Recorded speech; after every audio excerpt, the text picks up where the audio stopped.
Good afternoon, everyone. Okay,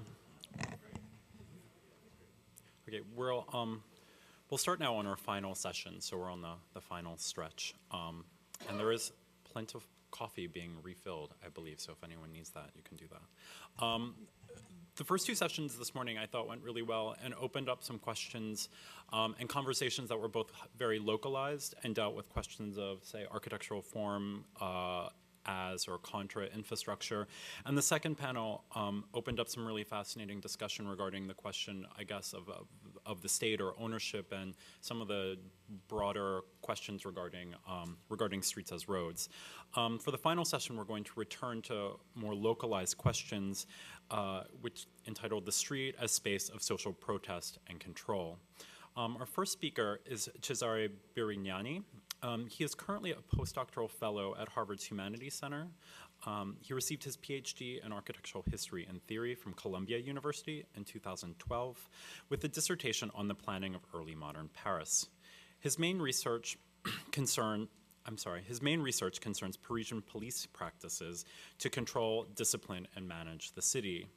Current projects include a critical edition of Pierre Pat's unpublished L'homme tel qu'il devrait être, as well as the research project Architecture and Magnificence, which explores a range of festivals and collective events, from Renaissance rail entries to Olympic opening ceremonies, as moments that produce both ephemeral spaces and the political subjects.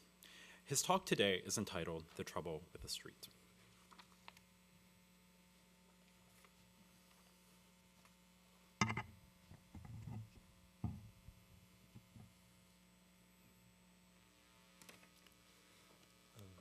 First of all, thank you, Jason, and thank you, Morgan, for organizing this. Thanks to the GSD and thank you all for coming. The Trouble with the Street. I want you to read this title literally, at least at first. My subject today are the streets of early modern Paris, the way those streets trouble the city's administrators, the way the administration, and in particular the institution with police authority, try to manage, regulate, control, contain, discipline the street. But I also want you to think of this title in another sense, not just what's the matter with the street, but also how was the street thought in the first place? How was it understood and represented? Or how was it construed as an object of concern, that is, an object in need of particular attention, regulation, or design for that matter, but ultimately as an object of knowledge. I will try to argue that circa 1700, there emerged a new understanding of the street, prompted by the demographic growth of Paris, by its becoming a big city, and by the need of governmental institutions to come to terms with the new urban condition. At the turn of the 18th century, the street was turned into a new epistemic object. I shall begin with a series of representations of the streets and urban life. I'll show you examples of two iconographic genres that were popular through the 17th and 18th century. First, the cris de Paris, the cries of Paris. These were representations of the people that actually inhabited the streets. Hawkers, peddlers, tradesmen, street vendors, and a host of stock characters.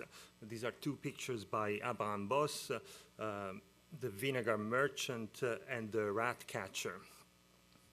Later in the 18th century, François Boucher made a series, another vinegar merchant and a broom peddler. A famous series is a set of 6 engravings made by the Comte de Caylus after drawings by Bouchardon. And it's titled Cris de Paris, or Studies of le bas peuple, the low people. In here you have the picture seller and the bill poster, the water carrier and the coffee vendor, the rat catcher and the broom peddler, the cooper and the décorateur, the shoe shine. The genre was popular well into the 18th century. A few more images from a set of the 1770s, the umbrella peddler and another water carrier, and again the rat catcher and the shoe shine. So popular, in fact, that these images would be reused for a game, Les Nouveaux Jeux des Cris de Paris. It's a variation on the game of the goose. The cris were also depicted collectively. a few examples from the early 1700s with all our characters and their familiar cries.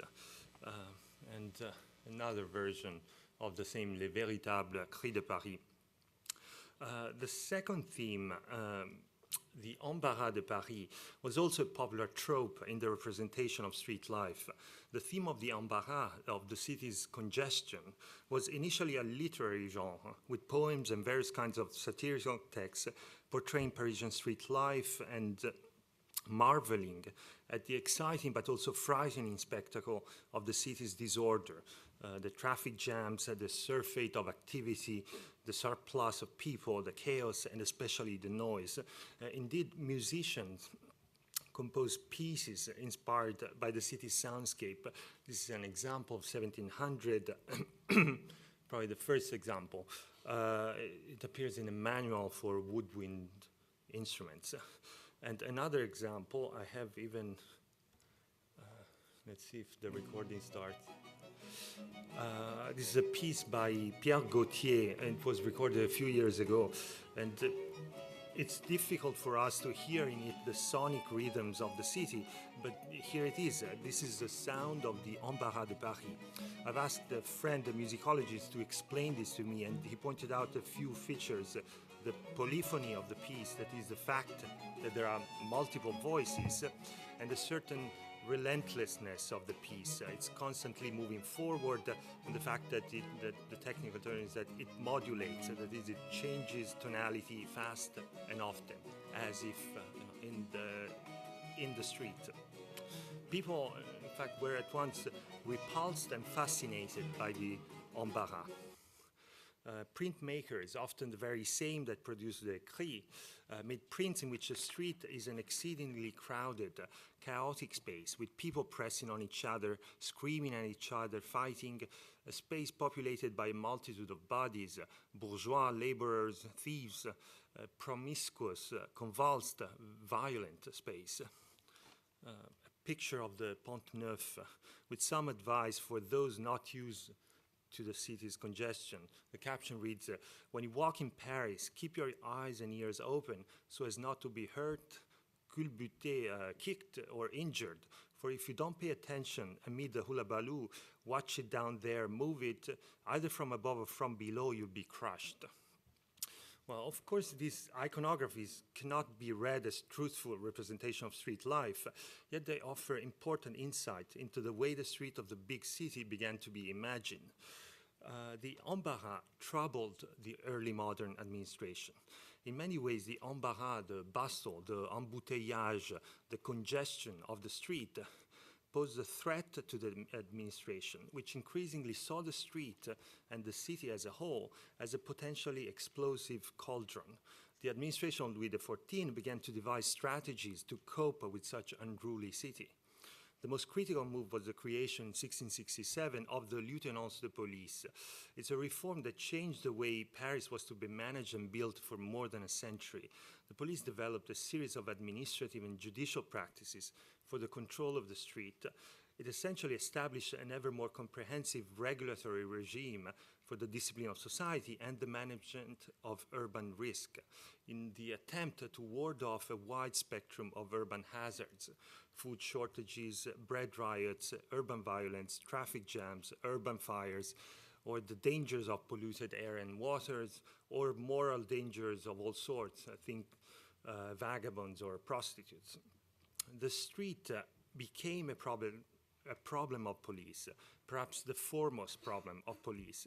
I'm using the term now, the term police in the early modern sense. The notion of police was extremely broad. It encompassed what we now call the government and administration.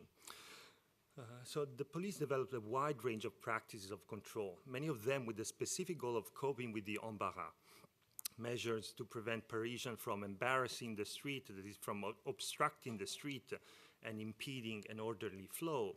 Sentences for the tradesmen who encroach on the street with their stalls, their wares, or their garbage. Or measures for the management of traffic, for example, ordinances to prohibit double parking. A few drawings from a mid-century project of police reform, managing traffic ultimately meant being able to identify infractors. Hence the proposal that carriage owners paint on their carriages identifying numbers. Horses, too, would bear identifying signs and wear one of three colors, depending on whether the horse was from the city, the banlieue, or the provinces. In all this work of the police, there was a relentless insistence, almost an obsession with what police officials called la liberté commodité de la voie publique, the liberty and commodity of the public way. The street should be unencumbered, they should be clean and well paved. Indeed, the police oversaw the services of urban sanitation and prescribed, among other things, how streets should be actually paved. The street, above all, should be safe. The first major operation of the police after the reform of 1667 was the creation of a citywide service of street lighting. You see here how the system actually worked with lanterns suspended over the middle of the street. This is a curious picture. It's a very unique embarras. It's the worst moment of the period's worst financial crisis, the collapse of the so-called système de l'eau. It's literally a run on the bank. And like in the middle of this commotion, somewhat improbably, we have our little shoe shine.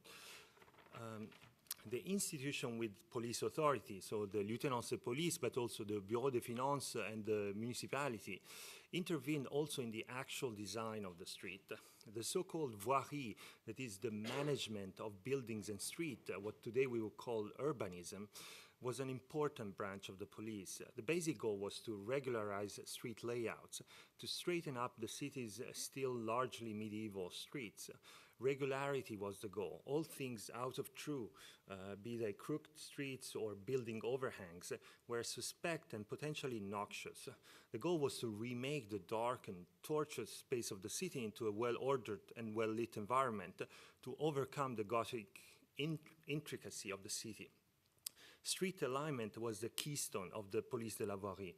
Insofar as the administration saw practically all problems of police as problems of circulation, alignment was considered the cure to many ills. Circulation, that is the smooth circulation of air, people and goods, was a precondition for the welfare of the city. The ville policée, the figure of an ordered, clean, uncongested urban environment, passed by straight, regular streets. Alignement, alignment was a procedure by which a public authority set the limits of properties with respect to the street. Alignment permits were required for any new construction, reconstruction, or facade renovation. Prospective builders were required to obtain permission from the Bureau des Finances and, depending on the location of their properties, from the Bureau de la Ville, which had oversight over public squares, the boulevards, and the quai, or the lieutenants de police, which was responsible for buildings located at street intersections.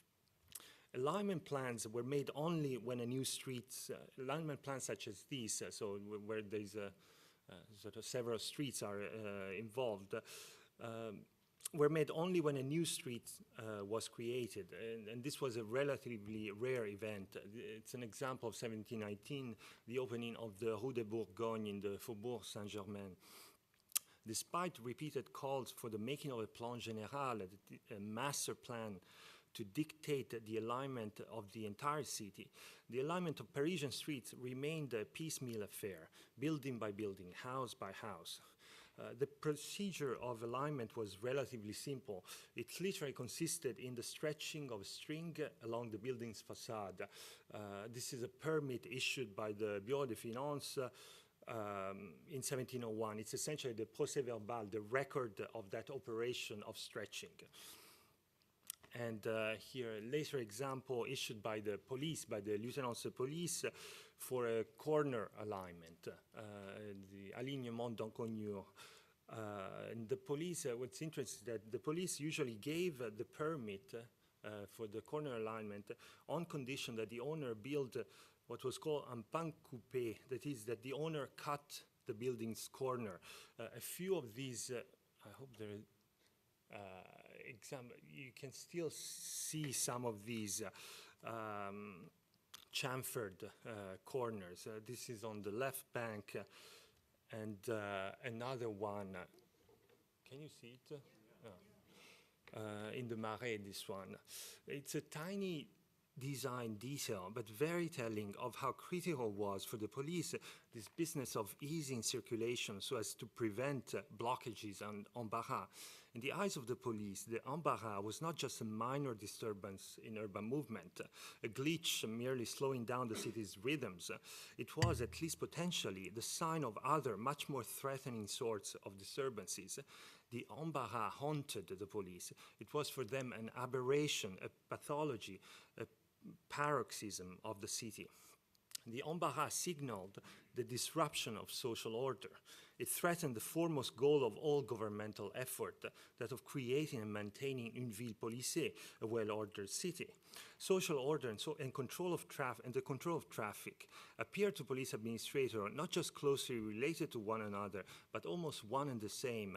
If only people and carriages were to circulate without difficulty, if traffic jams, embarras, and other street disturbances were to be handled properly, the city and society itself would run smoothly. That was the logic. Behind the effort of police administrators to align the streets of Paris was the desire to remove from the city hurdles, at once circulatory and social, to contain and ultimately eliminate from the city all hazards, all troubles. Now, police officers, jurists, and administrators also began to theorize these practices of social control and urban management. This began with Jean Domas, an important legal theorist of the late 17th century, the author of the first French treatise of public law, published in 1697. It is by the police, he wrote, that cities and places have been created where men assemble and communicate with one another by way of streets, public squares, and other places. For Domas, the police almost comes prior to the city. The city exists because of the police. And here, an image of the first comprehensive theory of the police, the work of Nicolas Delamarre, a police officer. His traité was the founding text of so-called police science. It was a monumental, multi-volume work that occupied Delamarre for decades. It offered at once a history of the police, a compendium of police regulations, and the first methodical formulation of the principles and ambitions of the police. It remained until the revolution the most authoritative expression of the theory of government of the État policier. So the traité was a spectacularly ambitious attempt to comprise into one book the entire spectrum of police practices, to combine into a systematic whole all the practices of urban management, an attempt to produce an impossibly comprehensive science of the city. The unsung hero in the making of this new science was an obscure jurist by the name of Anne-Louis Leclerc du Brillet. He was one of Delamarre's research assistants, and at the death of Delamarre, he was charged with completing the traité, and in 1738, he published the book's fourth volume, devoted to the voirie, to urbanism. Leclerc had a very expansive understanding of the voirie. He assembled into this massive volume all that pertained to the building of the city. He envisioned an extraordinary book, an encyclopedic work that would provide not only a history of the police de la voirie and a compilation of voirie regulations, but also a remarkably detailed picture of the Parisian building trades, an analysis of questions of embellissement and urban infrastructure, a practical manual, and a building code of sorts. A page from the book on the right explaining the requirements for building entablatures in different material, rubble, stone, masonry, and wood structures. It's in these pages that the street becomes what I called earlier with an awkward expression, a new epistemic object. Delamarre and Leclerc did not invent the street, of course, but by looking at it through the lens of the police, they began to see it as a complex site, the locus of a number of different issues: security, morality, aesthetics, hygiene, commerce, labor, issues, most important, all entangled with one another. That entanglement was central to police practices. One example, a police ordinance prohibiting the use of saut-volant kites. Flying a kite was considered a safety hazard for passers-by. It could damage street lanterns. It could also lead to libertinage. It's a simple illustration of how various preoccupations with the streets, infrastructure, public safety, public morality, would be routinely combined. In the work of the police is what might be called a new rationality of the city, an understanding of the multiple interconnected factors essential to city life, safety, order, health, labor, etc., and an awareness that in order to manage a city, to tame the social reality we saw earlier with the cri and the embarras, those recalcitrant bodies, that non-policed urbanity, to tame that reality and keep it alive, that entire spectrum of factors was to be confronted holistically and described within a comprehensive strategy of urban management. Now, I'd like to leave you with a few images, no doubt anachronistic, but I think useful. They're from a book of 1929 by the German photographer August Sander. Most of you probably know this. It's Faces of Our Time, a collection of 60 portraits. The characters are not the stereotypes of the Cri de Paris, yet the series did something comparable to those early modern prints. Here is a policeman and a very sophisticated high school student, a bricklayer and an architect, the wonderful Hans Pölzig with this amazing haircut. And the city and its streets do not appear in these images, yet these photographs imply the city. We recognize these characters as urban types. They exist because of the city. I find it poignant that the street appears only once in the book's last photograph, a street inhabited by a type that might well be the most paradigmatic figure of the metropolis, not the flaneur, but what Sander calls the arbeitslos, the jobless, the unemployed. Recall the laborers we saw earlier in the Cri de Paris, what Cayus called le bas peuple. The paradox here is that the modern city produces and is in turn produced by these figures. Thank you.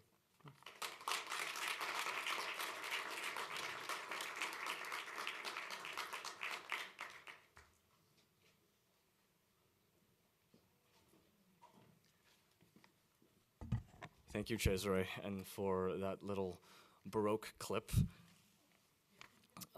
We're going to expand the performative dimensions of the presentations with the next talk, which features two speakers. The first is Christopher Hoyer, who's assistant professor in the Department of Art and Archaeology at Princeton, where he specializes in early modern Northern European art, architecture, and print culture. Hoyer's writing has appeared in the numerous scholarly journals. His 2009 book, The City Rehearsed, Object Architecture and Print Culture in the Worlds of Hans Friedemann de Vries, won support from the Graham Foundation. He's currently working on Dutch reception of Byzantine icons, a book on German art and kinesis, and an essay about Renaissance icebergs. He's been Getty, Kress, Humboldt. He has held Getty, Kress, Humboldt, and Clark fellowships. And in fall 2009, he was a Gerda Henkel Stiftung Fellow at the Humboldt-Universität Berlin. The second member of the second presenter is Matthew Jesse Jackson, Associate Professor at the University of Chicago. His research interests include the theory and practice of the Euro-American historical and neo-avant-gardes, conceptual art, the history of art history, management and performance art, the collaborative and the collective in the contemporary art world, Americanization, and critical theory. His book-length study, The Experimental Group, Ilya Kabakov, Moscow Conceptualism, Soviet Avant-Gardes, was published in 2010 by the University of Chicago Press, and his writing has been featured in various journals and magazines, as well as in James Elkins and Michael Newman's anthology, The State of Art Criticism. Okay, so the two of these speakers will be presenting a talk as a contribution to Our Literal Speed, an ongoing media opera and textual archive based in Selma, Alabama. The project synthesizes collective activity, self-reflexive examinations of the art world's public life, and an intense concern for art's movement through institutional and technological mediation. Their presentation is entitled March 7th, 1965, Selma and the Architecture of the Event.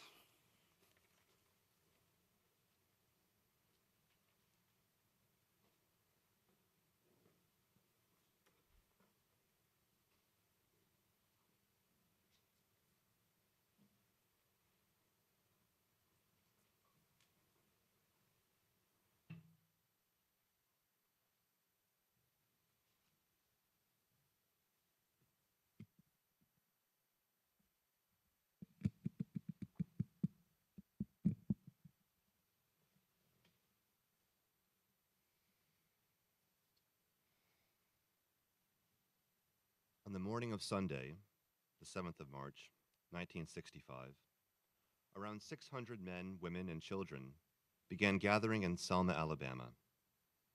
They intended to march to Montgomery, the state capital, to approach the arch-segregationist governor, George Wallace, with a petition over the death of Jimmy Lee Jackson, a 26-year-old church deacon and civil rights worker who had been shot by state troopers 3 weeks earlier.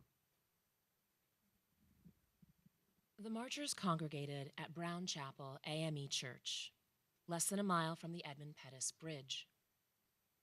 Upon leaving the church grounds at 1:40 p.m., they were stopped by Wilson Baker, Selma's public safety director, who asked them to follow the usual rules for such events. They must march 2 by 2, 5 feet apart. A half hour later, the demonstrators set out once again. Led by John Lewis and Hosea Williams, members of the Student Nonviolent Coordinating Committee and the Southern Christian Leadership Conference, they marched south on Broad Street and onto the Pettus Bridge. The marchers moved forward in 2 slow, silent rows. Young and old, women and children, they carried an assortment of packs, bedrolls, and lunch sacks. Crossing the Alabama River, they ran into a hard, cold wind. Once they topped the steeply arched bridge, the marchers faced what John Lewis later described as a sea of blue. More than 100 Alabama state troopers and possemen awaited them, 15 mounted on horses. The troopers stood shoulder to shoulder in a line across both sides of the divided 4-lane highway. They put on gas masks and held their nightsticks at the ready. When the marchers' column finally drew within 50 feet of the troopers, a voice came over a bullhorn. The commander of the state troopers, Major John Cloud, announced, "This is an unlawful assembly. Your march is not conducive to the public safety. You are ordered to disperse and go back to your church or to your homes." Hosea Williams answered from the head of the column, "May we have a word with the major?" "There is no word to be had," Cloud replied. The 2 men went through the same exchange twice more. Then the major stated, "You have 2 minutes to turn around and go back to your church." A long minute went by. The marchers stood their ground. The next sound was the major's voice ordering, "Troopers, advance." Tear gas, a rapid wedge of blue, marchers running, people collapsing. Whistles and cheers go up from the white spectators lining the side of the highway.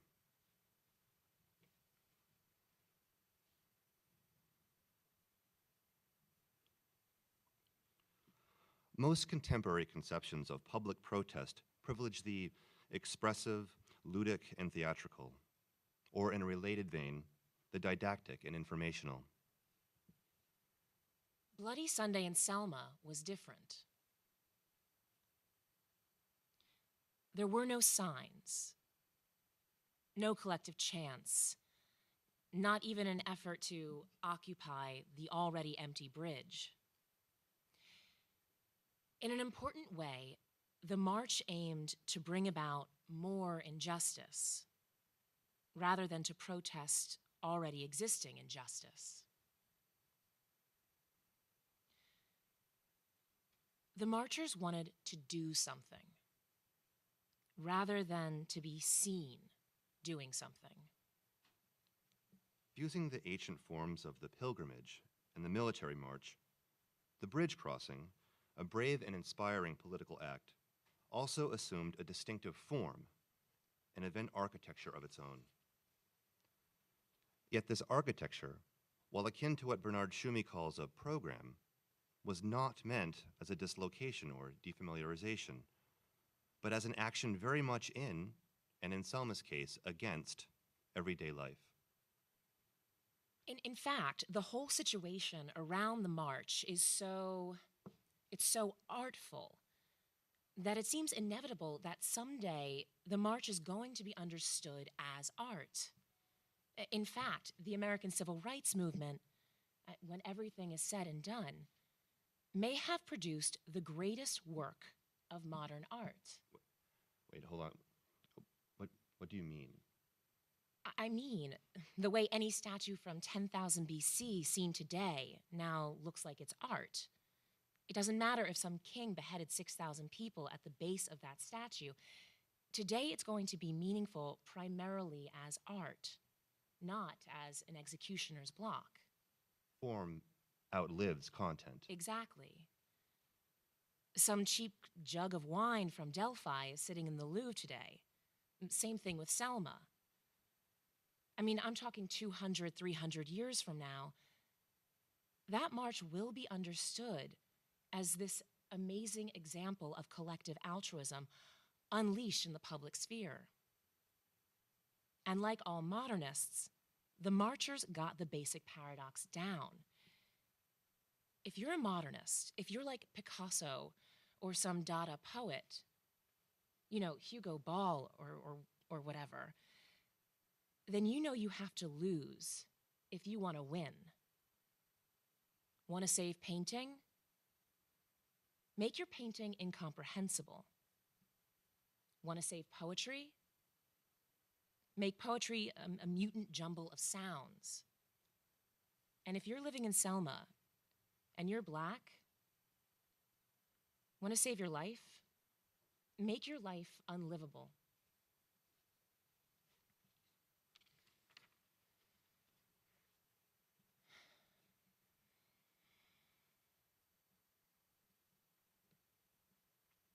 Urban civil disobedience was, we must recall, a Reformation concept. It was the original Martin Luther's 1521 statement to an inquisitor, "Here I stand, I can do no other," that is cited by his 20th century namesake in the famous letter from Birmingham jail. The Selma marchers shared with early Protestants an orientation towards solemn, contemplative activity, and this was a sensibility that in early modernity had expressed itself in real material forms. Whitewashed church interiors, silent, austerely garbed congregations. Although Selma's tactical universe drew its immediate influence from Gandhi's Salt March of 1930, equally important was Protestantism's conviction that what cannot be seen, or not yet be seen, should be the most compelling inspirational force in one's spiritual life. Remember, the American Civil Rights Movement took hold in a society that was still moving experientially from radio to television. In other words, from a collectivity in which one employed the imagination to continuously supply a visual landscape, toward one that shifted energy away from imagination toward the evaluation of images and evidence. There's no doubt that the availability of horrific images was a crucial catalyst in galvanizing international outrage over the events in Selma. But this was a relatively new phenomenon. If we go back further to the onset of the civil rights struggle, to the Montgomery bus boycott of 1955-56, the boycott took place in a period prior to the widespread adoption of television. especially among working-class Black Alabamians. Citizens had to imagine what it would be like to survive without access to a modern urban transportation system. In this way, the Montgomery bus boycott was not exclusively about Rosa Parks refusing to give up her seat, not even about demanding civil rights for American citizens. Rather, in some very important way, the bus boycott was about the ability to launch and sustain the boycott. That is, it was perhaps the boycottness of the boycott that made it so experientially compelling and politically persuasive. The boycott's beauty as a form of mass action performance, dozens of empty buses crisscrossing the city, juxtaposed to the proliferation of good-natured hitchhikers and their hosts, created an eventful, formal becomingness. It was not accidental, then, that on the 7th of March, 1965, the Bloody Sunday March's powerful sense of becomingness emerged from the Edmund Pettus Bridge, a site between two Selmas, a commercialized zone of passage located outside the moribund geographies of white and colored.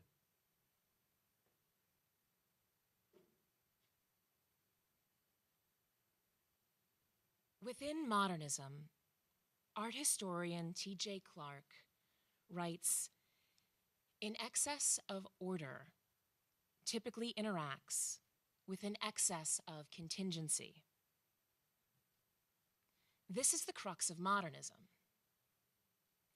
The fact that its greatest works of art look as if they could be made by children or machines or both.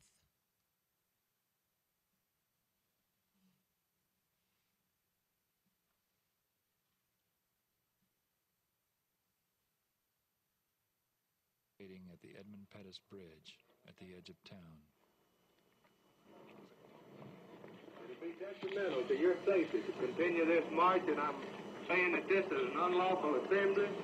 You have to disperse. You are ordered to disperse, go home, or go to your church. This march will not continue. In the beginning, I thought we would be arrested and just taken to jail. But when I saw the troopers putting on their gas masks and raising their sticks and bullwhips, those moments when the troopers came toward us, I knew then we would be beaten.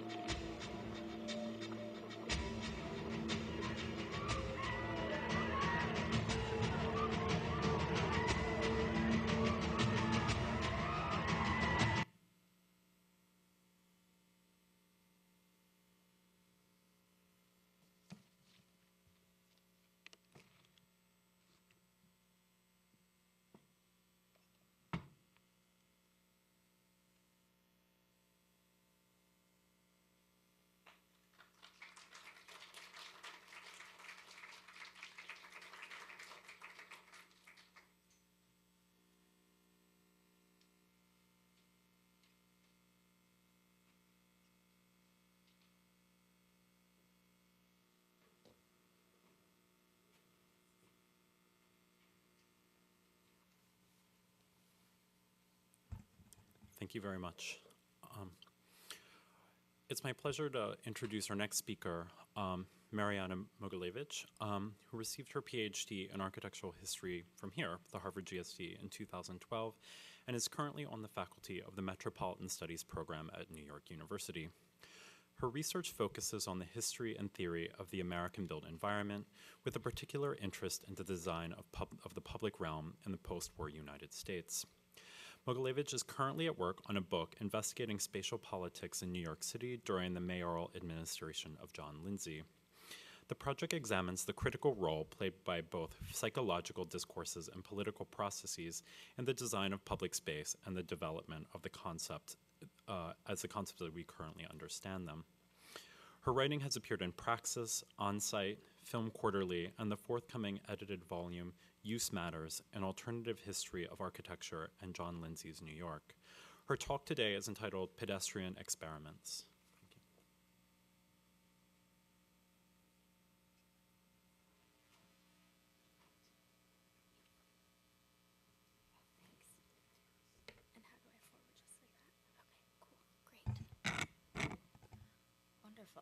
Great.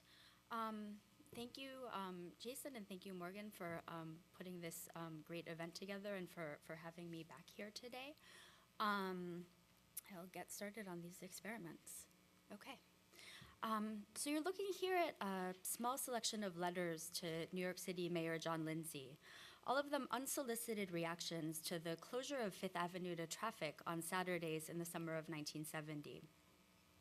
These letters stand as uninterpreted data from an experiment in pedestrianization, the first of many in the city undertaken by planners, psychologists, and architects in the early 1970s, and the subject of my talk right now. I want to survey these experiments and examine within them the changing status of the street in relation to the question of freedom and of the pedestrian in relation to the citizen and the experimental subject. And this investigation, which is really still in progress, builds on my work on the invention of public space as we now understand it through the experience of urban design projects in this period. So the mayor decided to close Fifth Avenue to traffic after the success of a day-long street closing on the first Earth Day. As in April, the summer street closings were technically a traffic experiment. The results, however, were largely interpreted by participants as a civic experiment. Reporting back to the mayor, pedestrians noted the reduction in air and noise pollution, but they also saw ongoing debates around co-presence, citizenship, and the nature of urban life dramatized on the street. The mayor's correspondence revealed through their language, you can see the references to alienation and civilization and this question of the people, the degree to which they had internalized and assimilated the connections between urban space and freedom, both personal and political. This is a second set of responses that come from the closing of Madison Avenue to traffic on Tuesday nights that same fall. So stores stayed open late, there was music in the streets, and restaurants set up temporary sidewalk cafes. And again, people self-reported back on what one reporter called, quote, another civic experiment in returning the streets to the people. So the festival atmosphere was directly interpreted by pedestrians in terms of citizenship. But I want to ask, what were the politics of this and other, including more formally designed street closings at this time? So for our voluntary and involuntary subjects of pedestrianization, the street marked the site of freedom, of personal and political expression, as well as of conviviality. So more generally in this moment, the street was a site of protest and of possibility, a community nucleus and a stage for encounter with strangers, right? This follows from a Jane Jacobs mythology of street and the sidewalk ballet, but also from the claim made by contemporary political theorist Danielle Allen that democratic citizenship is as much a matter of how strangers interact in public places as of institutions. And those interactions were dramatically thrown into question precisely through the conflicts of the civil rights movement, and thus served as an important measure of inclusion within the polity. So the street as site of citizen formation was really the vision behind New York City's sort of official streets policy through the year 1968, as in this city-sponsored theatrical performance in the street in the South Bronx on the left, as well as the vision of Sesame Street, right? I mean, both the TV show and the street therein, which premiered in 1969.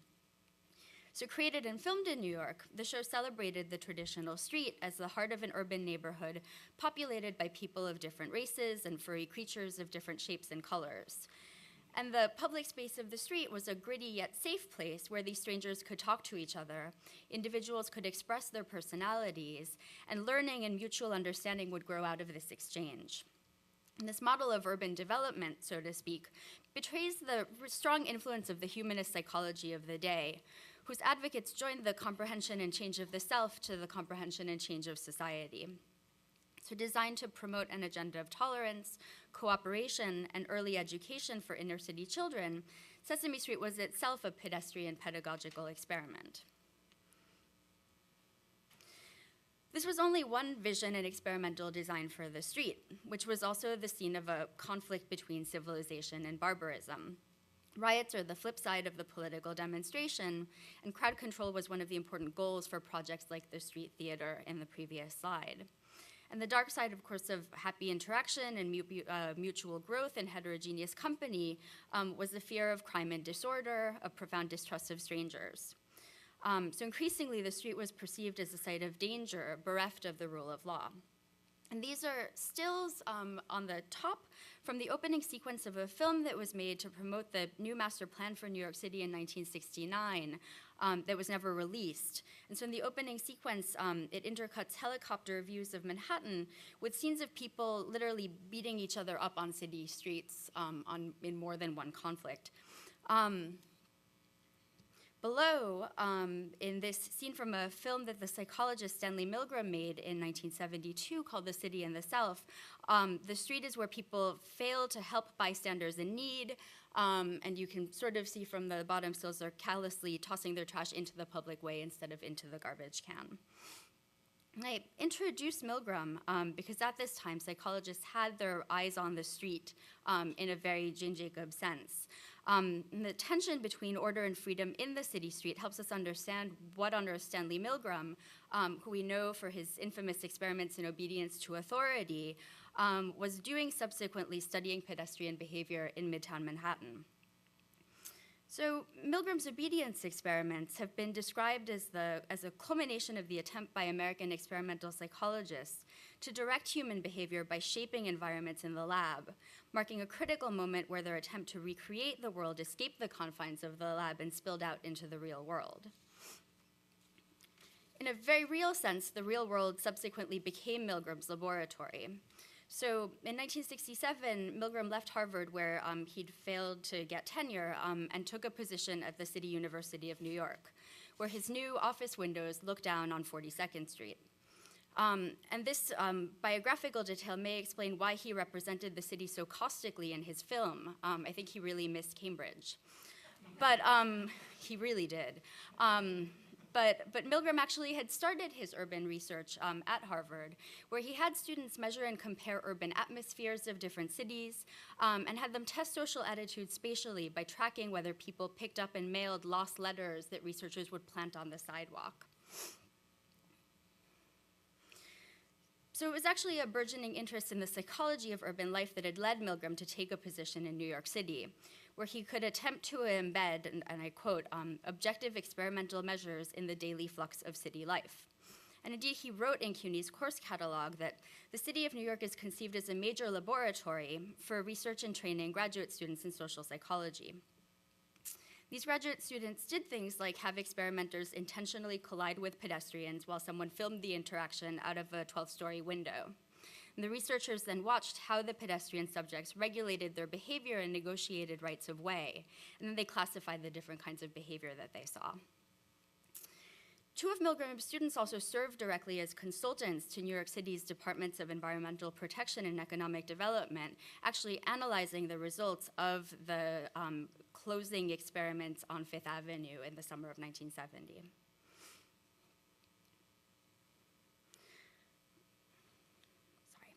So also taking advantage of these experimental conditions at a second round of Madison Avenue closings that were done closing the street to traffic in the middle of the day in 1971, we'll find William H. White making time-lapse photos of pedestrian behavior. One of the authors of the city's new plan and of the voiceover for this unreleased film, White had just embarked on his Street Life project, a post-occupancy study set up to observe existing behavior in the city's streets and plazas, rather than creating experimental situations. Nonetheless, just like Milgram, White wanted to learn from street life in order to manipulate it. Milgram and White's interests in freedom and in the street both derive from a Cold War fear of totalitarianism and of a society of conformity. For White, it was the suburbs of Chicago that reinforced the pushover within every American that was then subsequently experimentally revealed by Milgram when he made these people shock each other in his lab. White's fear of the threat to the individual posed by the new suburban landscape led him to proclaim New York City's street life a few years later as, quote, the best in the world, precisely for providing so much quirkiness and unplanned social life. Face-to-face Congress and the ability to talk to strangers, which could be promoted by design, were safeguards of freedom. But they were also, and White was the first to admit it, good for business. So they were safeguards of New York City's central business district in a moment of really profound spatial and demographic change. So while celebrating on-the-ground behavior, White confessed in writing to the allure of the bird's eye view. And he wrote that training his telephoto lens on the street, he felt omnipotent, like the architect towering over his scale model. So indirectly or directly, the imperative was to change the environment in order to direct behavior, in order to sort of make freedom. Now, architects, bringing the architecture part to the street, were not bystanders to what one of them would call at this time a pedestrian revolution. Simon Bryness, after proposing a park street that would connect a housing project and public park in a sort of mixed-race, lower-income neighborhood that didn't end up built, redoubled his efforts in the field of pedestrianization, calling for better walking conditions in the city. Improve streets, he claimed, and you affect beneficially the life of every urban resident. Bryness employed terms of citizenship rights and personal development, but the political content of his Pedestrian Bill of Rights, which he publishes in this book on the pedestrian revolution, is rather confused. Bicycling could involve a voyage of self-discovery, but it's not clear how it contributed to a landscape of social integration. Ulrich Frenzen used similar rhetoric in making claims of liberating the street for its return to the collective use of people in a pedestrianization study for Manhattan's Upper East Side. Frenzen sought to address the problem of urban overload, and that's the same term that Milgram used in analyzing the relationship between the city and the South, by removing vehicular traffic from the streets and replacing it with what I'll call an infrastructure of conviviality, with plazas, markets, and banners, while traffic and industry and the like were actually funneled out of the neighborhood and into a large service megastructure across the river. So at a subway shopping nexus or regional center, Frenzen proposed a more substantial megastructure for climate control and multi-level transit integration, reclaiming street space so that people could come together in larger numbers and circulate freely without being importuned by exhaust fumes, honking horns, or by the rain. And this site's an important one because the actual pedestrian interventions in New York were ultimately limited to a particular area. The same Milgram in his research on urban atmosphere had identified as the city's cognitive core. That cognitive core is indistinguishable from the city's economic core and was also the subject of the Regional Plan Association's second regional plan for New York in 1968. Now, the Regional Plan Association's intent was to shore up the physical city in order to shore up its economic role as a national and regional center. And to that end, the RPA's planners focused on the pedestrian environment. They studied density and crowding, and they analyzed pedestrian behavior to propose new standards for design. And like Milgram and his students, and also like White, they observed and measured pedestrian behavior to predict flows and calibrate crowding. With this knowledge in hand, they could redesign streets to the measure of what they called the forgotten man. So in a study in 1969, financed by the National Institute for Mental Health, the pedestrian was a subject suffering from alienation, really in psychological distress.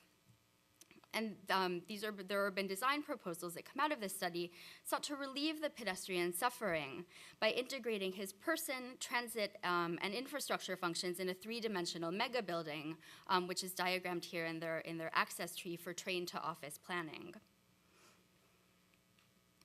So as New York tried to parlay its experiments in pedestrianization into new permanent streetscapes, the early results of some of the Regional Plan Association's behavior studies were applied to new pedestrianization projects in Midtown Manhattan.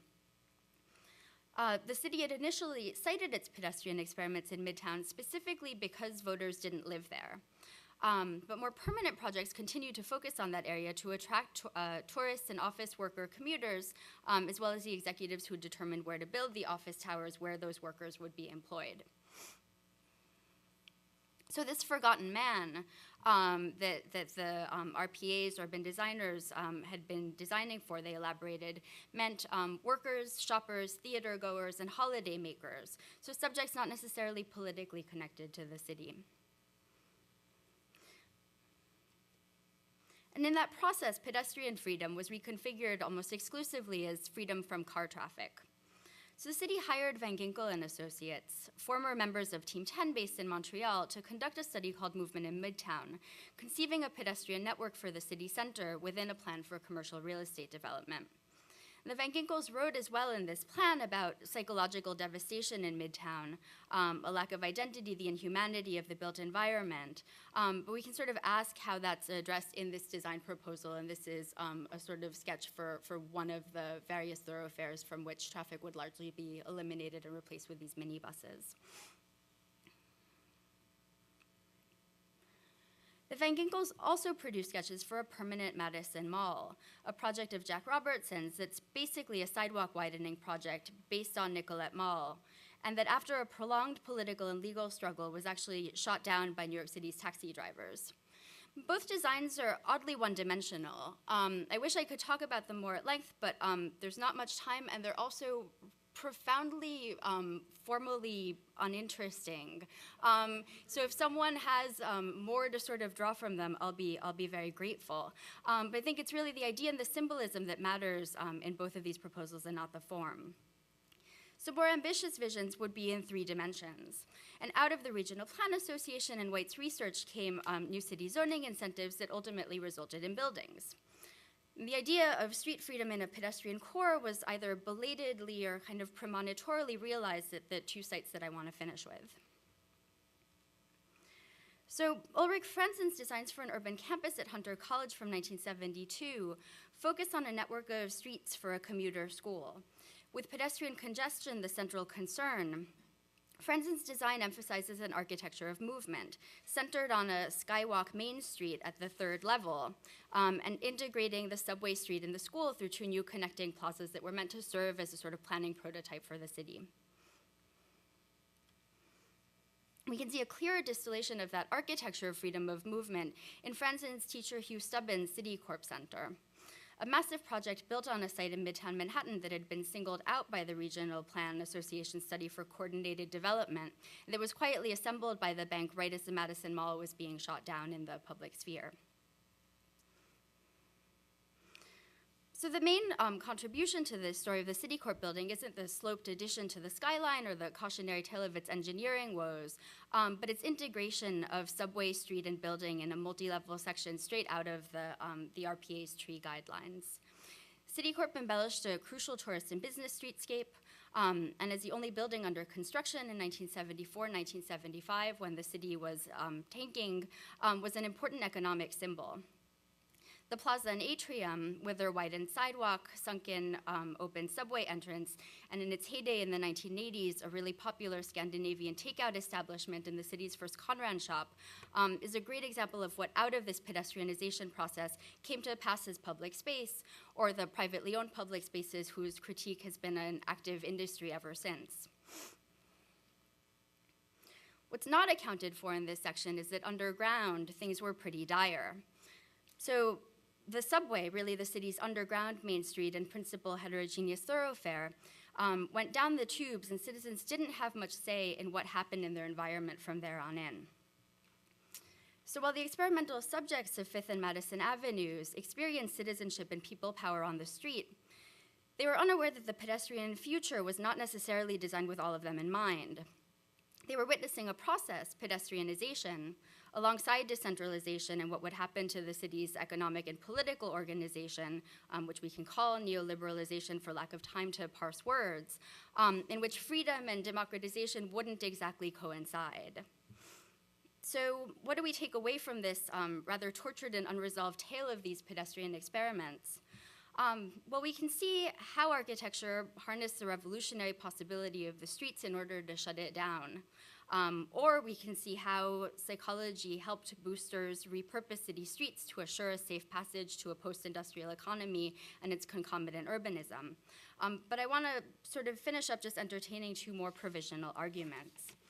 One being an argument for the replacement of, actually, as we discussed a little earlier, the medical public health circulatory model of the architect urbanist as a physician of space, with the emergence of the architect as either a literal or metaphorical psychologist of space, a reliever of stress or psychic distress in a developing and depoliticizing culture of narcissism.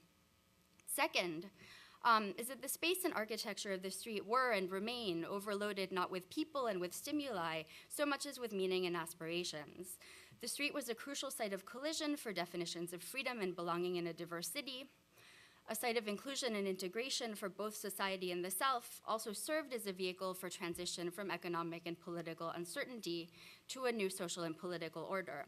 A therapeutic street in the best and worst senses of the word. Thanks.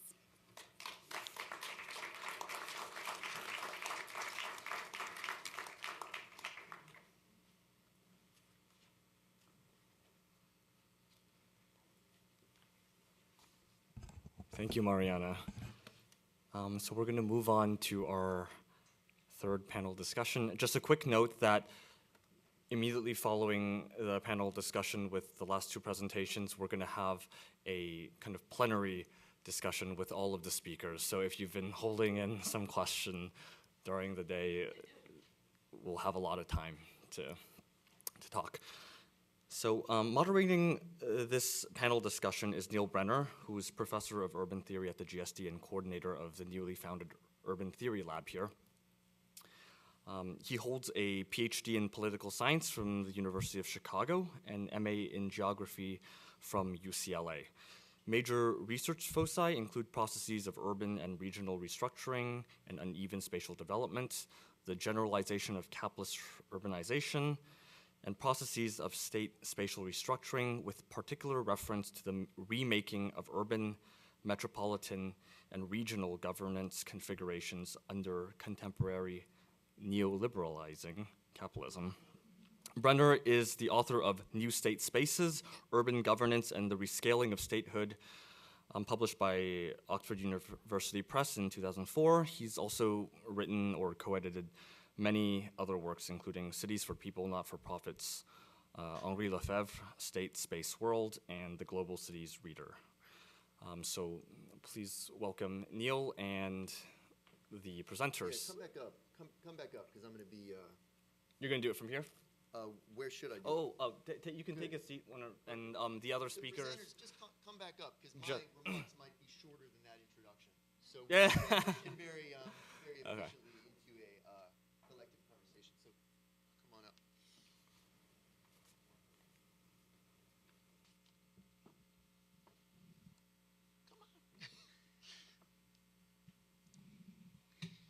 So, okay, good afternoon, everybody. Thanks for the opportunity to contribute to the conversation.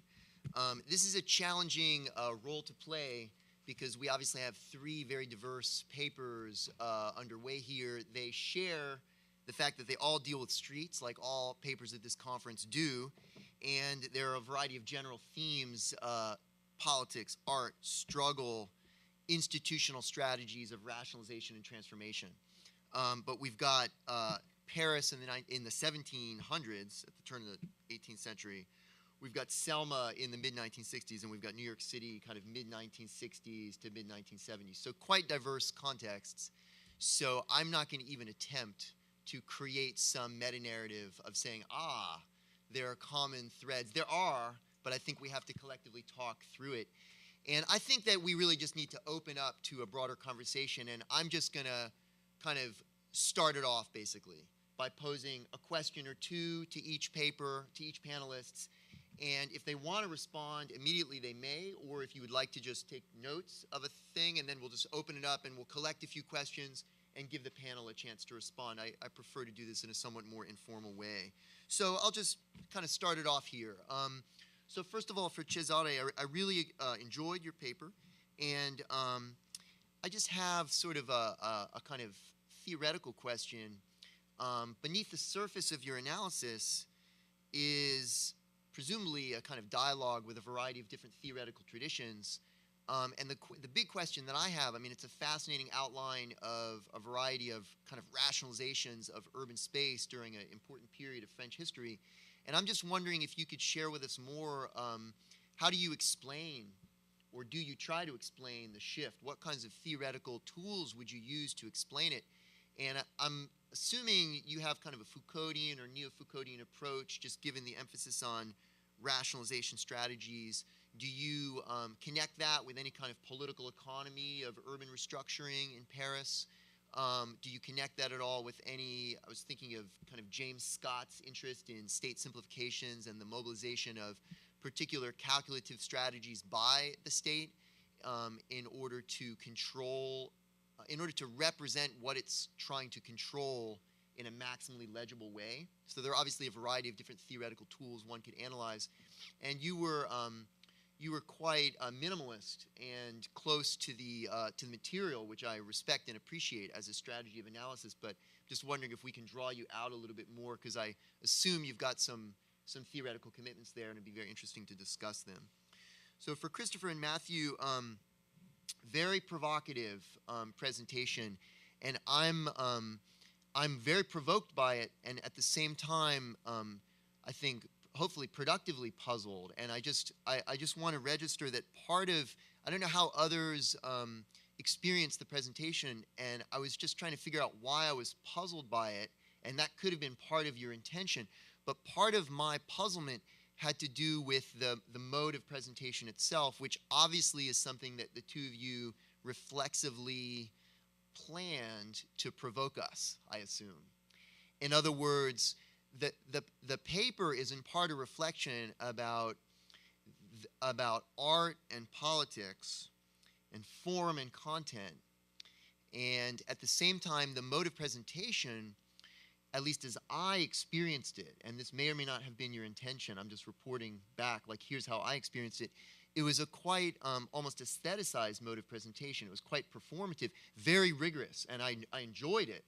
And part of my puzzlement is that I expect to engage in a kind of scholarly way that involves, analyzing the interpretation, the framework, but the mode of presentation also provoked us in other ways. And I think that was part of your intention, but it leaves me a little, I don't know if others had this reaction, but I guess in part I'm also hoping that we can, now that we're in the discussion mode, we can draw you out of that particular mode and explain to us both, not just the content, but a little, I'm just trying to say I would love to have you explain more what your kind of analytic intention was in terms of the mode of presentation. And I mean that not at all as a criticism. When I say that I was provoked by the presentation, I mean that in a very positive way. Like that's a strong reaction, which gets the brain going.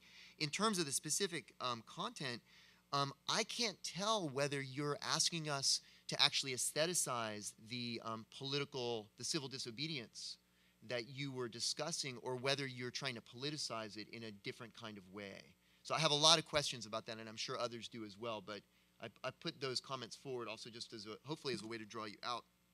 And then finally, Mariana, so again, really fascinating presentation, and I enjoyed it a lot, and many questions to choose from, and I'll just choose a couple. I'll just choose three, in fact.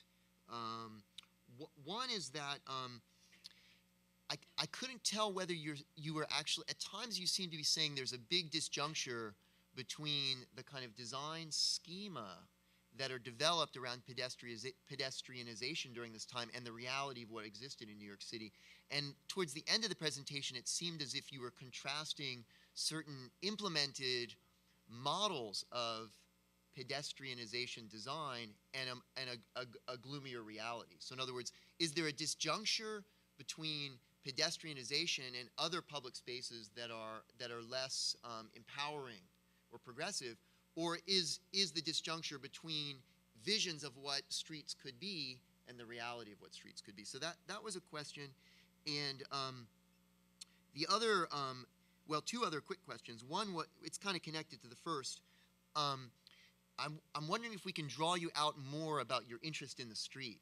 I mean, obviously we're at a conference on streets, so everyone's got to talk about streets, but in the broader context of your scholarship, is the street itself a site and object of your analysis, or is that, in other words, as such, with its own theoretical status, or are you interested in sort of a more general problematique of which the street is one particular example? And if so, if you could clarify that, that would be helpful. And then last but not least, you frame it as a contribution to thinking about urban citizenship. And to me, that's very provocative.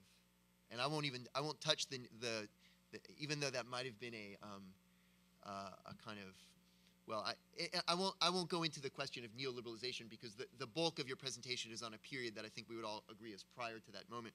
But the provocation for me around citizenship is that certainly during this period, most sort of politically central mainstream struggles around citizenship are at a national scale.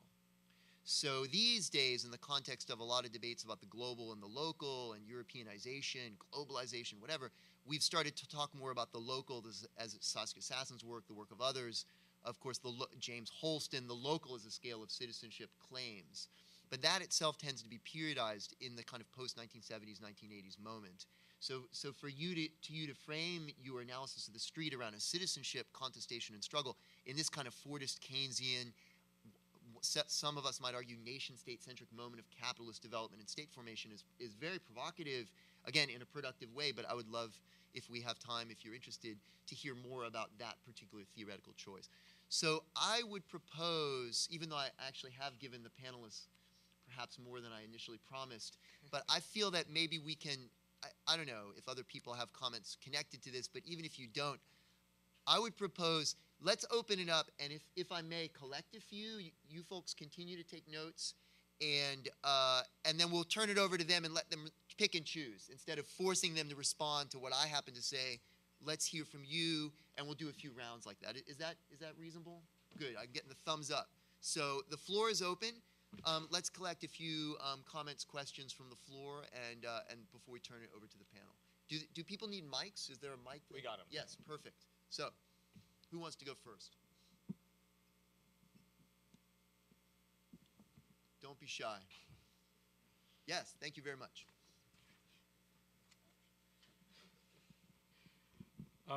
In terms of Mariana's presentation, which I thought was really quite interesting, one aspect of it I thought might be worth thinking about is that at that same moment that you have this second regional plan and people like Ulrich Franzen, Hugh Stubbins, literally creating public space in New York that's still there, you also have the emergence of the New York Five, and you have a kind of splitting of architectural discourse around the Roosevelt Island competition in 1975.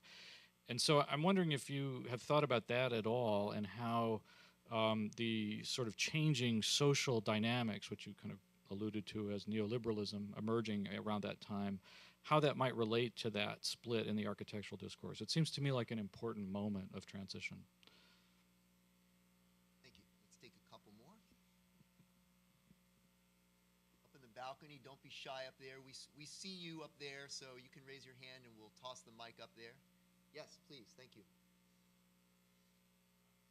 Go into the very dangerous territory that you set up in terms of Selma a little bit. But I think it's also an interesting topic for the whole day, which, just to summarize, my sense of the commentary from the presentation seemed to imply that culture was moving to culture in the future is even more and more subsumed by the term art. So like everyday culture becomes more and more like art. The idea that this protest, which had no artistic, was not in those disciplinary or very much market terms that we know art has been in since at least the 19th century, or maybe before, but a kind of consumer value that, those agents had no interest in art, that work being a piece of art. And even the idea that the Greek precedent, in a way, is something that is read as art, but is also a kind of culture that didn't fulfill the terms that we use today as art. So I guess it's just maybe clarifying, it's actually an interesting topic for all the presentations, but in the space of the street, the space of authorship, are we talking about an artistic or cultural product? And in that specific case, can we really talk about an intentional production? And are we really projecting? Are we projecting that basically political action just becomes art action? I guess maybe that was part of the performance, but still I think we're valid to kind of come back to. And also in Mariana's case, I would even think about the same issue a little bit in terms of are these projects really thinking about producing pedestrian space, and are they designing pedestrian space, or are they somehow channeling it? So maybe. Yeah, thank you very much. Should we take one more before we give the panel a chance to respond? Gerald, please grab a mic, even though we know you have a loud voice. Correct. Otherwise, one isn't speaking. So, Mariana, this is for you, although I feel I have to do Paris or France, but I'm going to do pedestrianization. I'm very curious about this word pedestrianization, which has had many meanings over many, many times. Sometimes it's used as a reaction to the actual street and the automobile, and that's certainly one definition of it. But in New York, it was also being used as a reaction to sidewalks, and of course we should distinguish between streets and sidewalks, although sidewalks are part of streets, and overcrowded sidewalks. Then there's the connection of pedestrianization to public space itself, and whether those are the same things, or whether pedestrianization is truly more circulatory in movements of people up and down. And by the way, I forgot to mention in the reaction to the sidewalk, the interesting thing about Citicorps Center and other ventures, which you're very familiar with on Fifth Avenue, is that there was this notion that we need to take pedestrians not only, off the street, but off the sidewalk and put it interior into buildings, because our actual circulatory corridors could not accommodate the people. And then finally, of course, there's pedestrianization around the world where, again, it's taking cars off and thus suddenly opening up space to people. So I wonder, as you have thought about pedestrianization, what definition or definitions are you applying, and what meanings do they have in the different eras? And finally, of course, Jeanette Zada Khan, and you're in New York right now, has made with the Department of Transportation all sorts of interesting moves that must intrigue you, even if you are looking at history. I wonder if you have any comments about that compared to the work you're doing now. Thank you, Gerald. Okay, so let's turn it over to the panel before we do another round. And I don't know, should we just move down the table this way? Or you want to have a go, Cesare? Very briefly, I'm not really sure how to answer this question. Of course, there are certain authors that have influenced me a lot: Foucault, Daniel Roche, Vincent Millot. There's a number of historians and theorists, but I'm a bit reluctant to sort of to sketch, let's say, a general theory of why did this happen? Sort of a general kind of historical narrative.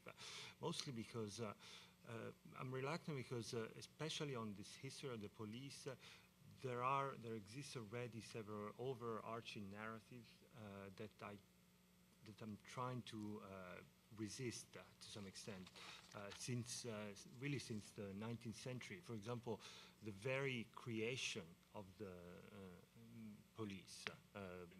1667 is often mythologized as the beginning of something, while sort of the moment in which a process of centralization, of administrative rationalization begins. It's arguments made by Tocqueville in the 19th century and then repeated over and over in the 20th, and say even generalization about, say, the political economy of the period, or the development police science is the equivalent of the development of mercantilism, or this kind. And because actually the moment that I try to sort of abandon these narratives and sort of look closely at some of these materials, so not take for granted. Well, first of all, I discovered that there is a great deal of sort of a contingency of actual chance.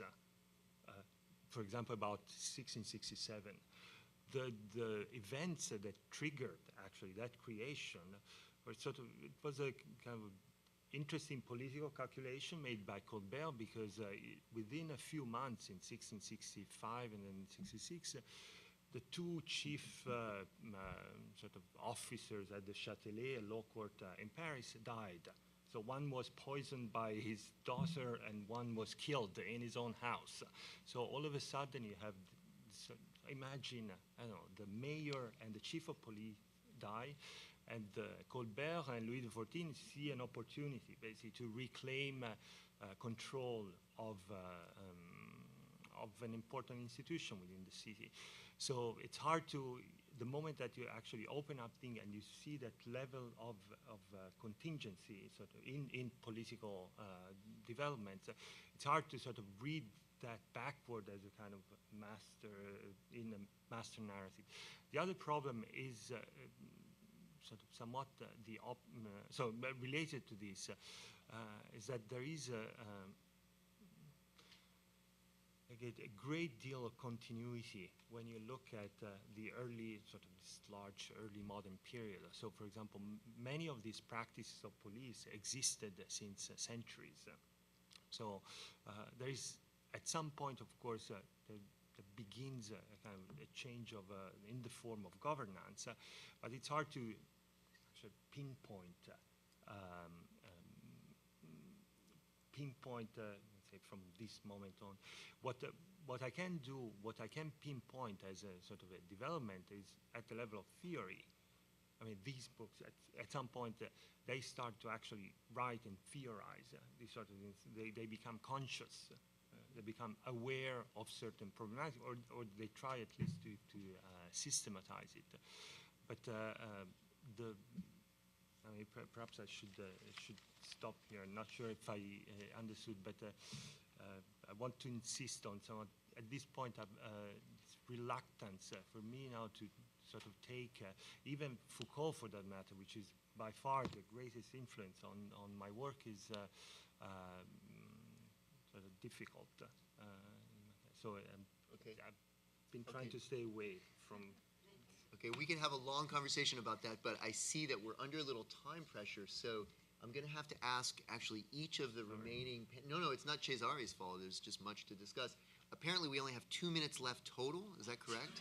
Afterwards, there's going to be more discussion. No, but for this round of discussion, in other words, this panel has 2 minutes left. Okay, so Mariana, you have 1 minute. Okay, great. Fire away. All right, well, thanks for the great questions and for making me feel like I've come back to redefend my dissertation or something. Super briefly trying to tackle a few of these.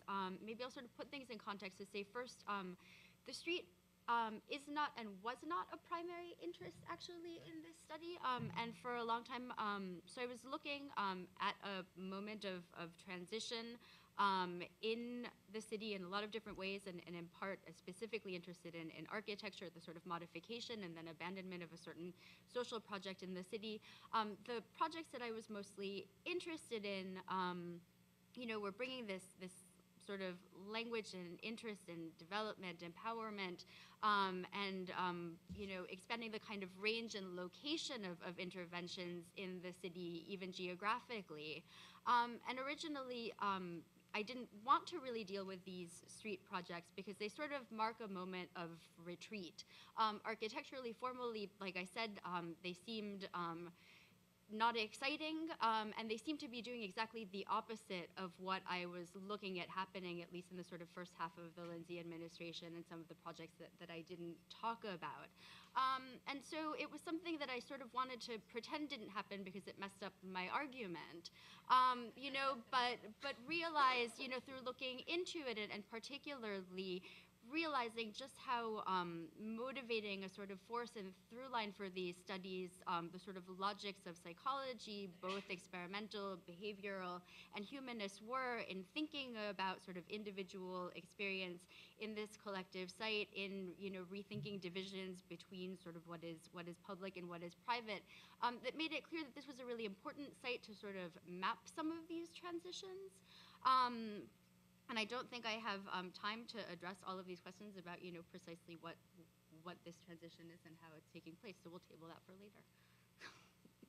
Perfect. So last but not least. Okay. Aestheticization. So I believe that the 1 minute version of what happened would be that formal becomingness, let's say, could be described, I think, very well as aestheticization. I'm not sure that aestheticization, for me, suggests someone is aestheticizing, someone is seeing something as aesthetic, and for me, it's the other way around, that one resists seeing these things as aesthetic, but then gradually they begin to take on a sort of formal logic that seems to resonate with the language of art, which is a variation on your observation, which I very much agree with. And if one were to give the 10-second version of modernism, it is that modernism involves an intense concern for form.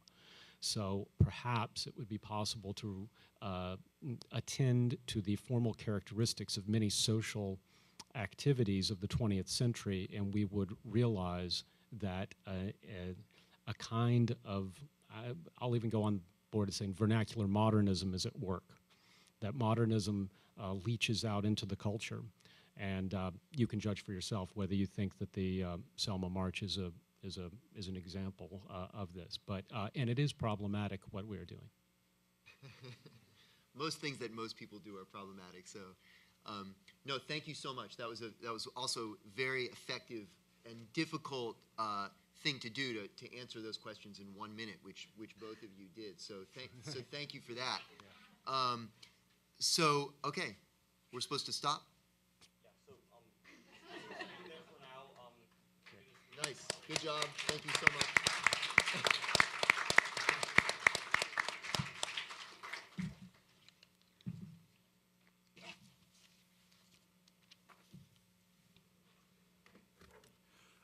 In the remaining time that we have, we'd like to invite the speakers who presented earlier today, also to join the speakers from the third panel at the front table, and offer a chance for a larger discussion, both between the speakers and opening it up to the audience. And moderating this conversation is Antoine Picon. Antoine Picon is the G. Ware Travelstead Professor of the History of Architecture and Technology and co-director of doctoral programs at the GSD, where he teaches courses in the history and theory of architecture and technology. Trained as an engineer, architect, and historian, he works on the history of architectural and urban technologies from the 18th century to the present. Familiar to many of us, his publications include French Architects and Engineers in the Age of the Enlightenment, published in French in 1988 and English in 1992, Claude Perrault ou la curiosité d'un classique of 1988, L'invention l'ingénieur moderne, l'écho des ponts et chaussées from 1747-1851 from 1992, Les Sensimoniennes raison, imaginaire et utopie from 2002, Digital Culture and Architecture, an Introduction for the Design Professionals of 2010, and most recently, and perhaps most relevant for our conversation today, his co-authored study of the post-war New Town of Marne-la-Vallée, De la Ville Nouvelle à la Ville Durable, Marne-la-Vallée, which was published last year.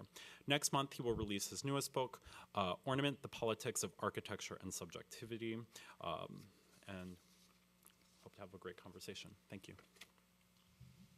Well, thank you, Jason. A very long and nice introduction for someone who will try to be as short as possible, because I think there are quite a number of people to this panel. First of all, thank you to everyone who's been speaking today.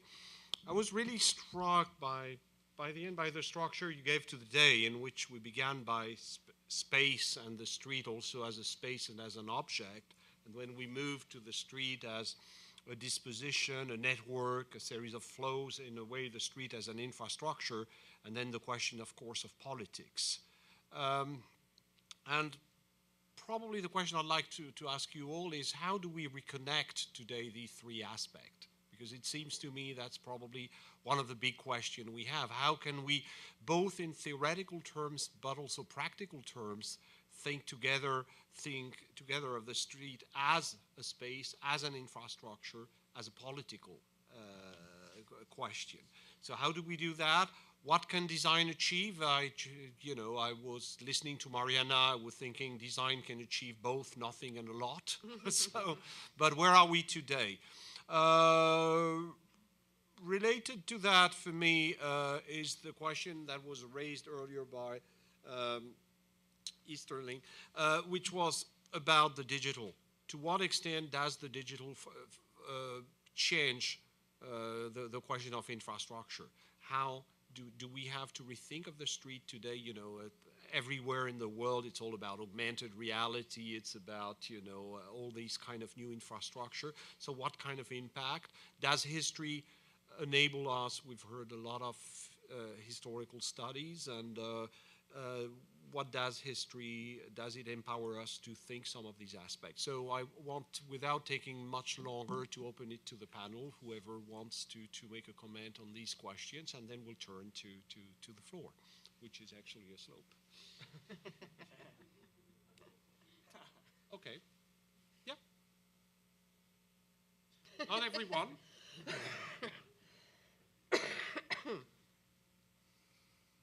You know, it's interesting to think about these questions of augmented reality because there have been a number of pilot projects to use history as a way of augmenting reality.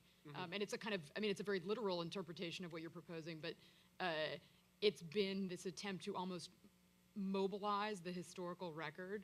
I've seen a number of apps where you walk down the street and suddenly you get to see photographs, a photographic representation of the street as it appeared 20 years ago, 30 years ago, 40 years ago. And while it's interesting as a kind of gimmick or an image, one wonders what the implications of it are and what it actually tells us. Is it simply a representation of history as it once was? Or is it doing something else? And does it have the ability to change the way we understand the present? So it's a kind of literal, it's a literal move, but it's an interesting one since you bring up these two things. Mariana, what do you think design can achieve? Oh, you deserved it. Well, I mean, I was asking myself that, throughout the day. I think in part, as I continue to sort of, as having done this, I put a lot of architecture at the end of my talks. It's like, crap, it's architecture in the street, how do these fit together? If there is no designed architecture, we're going to have a problem. But it's interesting, actually, over the course of the day to see how, that sort of figure of the designer kind of recedes and returns as we're sort of thinking about the street, right, as space, infrastructure, or political question. And it seems in some ways even, putting together this question of architecture in the street, right, it's always about looking for, I think this was in, Keller Easterling's kind of cry for, what kind of form making or sort of intervention can come in and organize this, right? It's sort of about finding that place for the architect to sort of get in on the street, which is some of the stuff that I've been looking at. And, at the risk of being really equivocal, right? It goes both ways, right? You can do nothing and a lot. Either one can be good, or an improvement or mediation, or extraordinarily problematic, as a sort of, so there's both a lot there and nothing to do. And we planned the street by the end. Yeah, I have a comment. Yes, sure.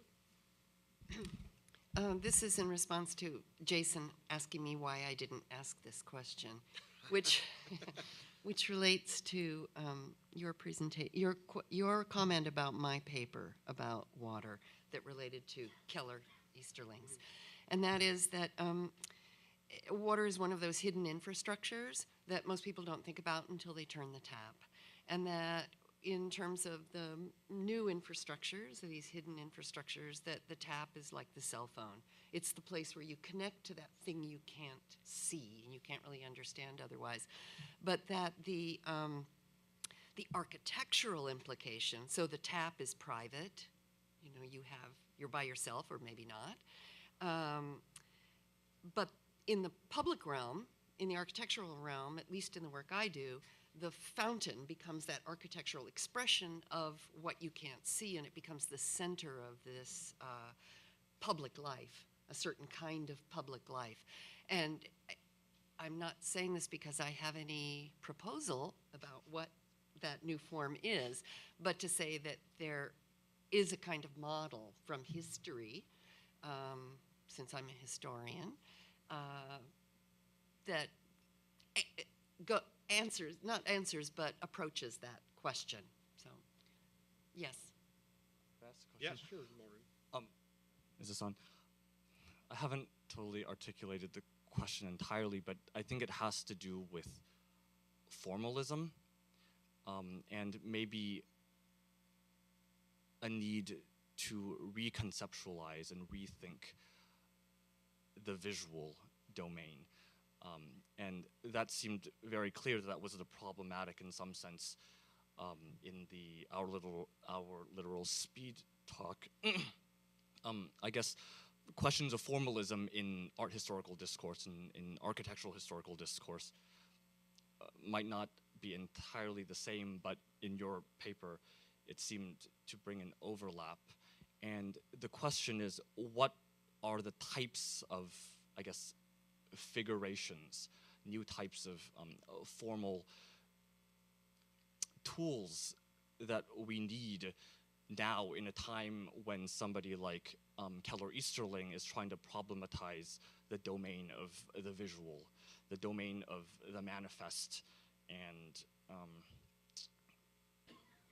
how invisible infrastructures become legible on the surface of the built environment. I haven't really totally figured out what do I'm... you mean by that? Because I was thinking that, I was thinking about the water, because in Paris, for example, the big problem these days is, they've gone digital. So all the reading of the meter, etc., is digital, which actually is a very complicated problem because you can generate a lot of visualization. That's to say, you can now visualize pretty much what's going on in the system. But it means, of course, that you have problem of signal. And actually, the problem of the water is no longer only the faucet. It's actually to get some signal so that you can transmit the reading of the meter in the buildings to the system. So that's the question. It's what are the types of figurations that we use now? What are the formal tools? How do we deal with the problem of formalism? It seems very easy to fall back, in the wake of the new art history or the new historicism on context. And in some sense, the street invites that because it's a social space. But there seems to be an attempt in a lot of the talks to try to articulate a new way of thinking about form in an era when maybe new technologies, new networking technologies have complicated what we consider visible on the surface of the environment. Does that make sense? I don't know. My quick response is to just say you've already given my response, so that's exactly right, what you just said. You have networkification that is leading to a complication of our own descriptors for togetherness and belonging. And I'd argue that this space that we have here is one that's being contested even as we speak. And it's becoming, though it may be becoming slowly, and we should be attentive to that.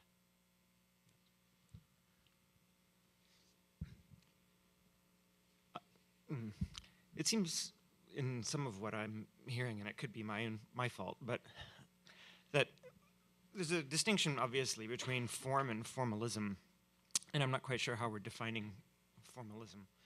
But I mean, in my understanding, formalism involves an aesthetic theory that attends to the form of a work and the relationship between the forms of a work as being more important than any other kind of meaning or utility or what it may represent. And, the point that I was trying to make in my talk is that there's something inherently depoliticizing about that.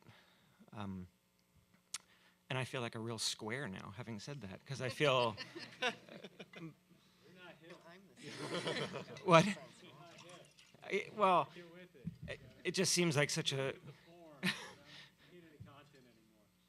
Well, am I a square? Or, I mean, is it, I mean, to